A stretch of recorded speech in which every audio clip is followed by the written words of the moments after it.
Now, I understand. There are a lot of people, there's sort of two questions when it comes to legal basis.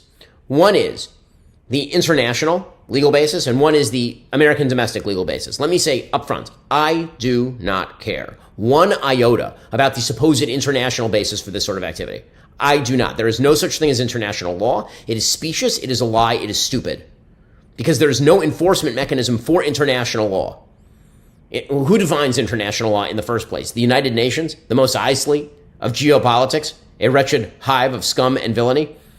The same United Nations is going to condemn the United States for ousting a brutal communist dictator after leaving him in place for a generation. That international law? What I care much more about is domestic law. So here, the comparison to Noriega makes a little bit more sense, because when we overthrew Noriega, we actually brought him to the United States, and then we tried and convicted him on charges of drug trafficking and racketeering and money laundering. And he served about 20 years in the U.S., and then he was extradited to France.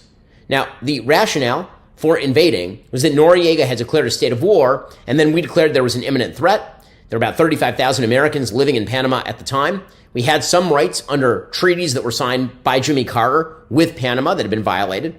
And there was already a grand jury that had indicted Noriega for drug trafficking.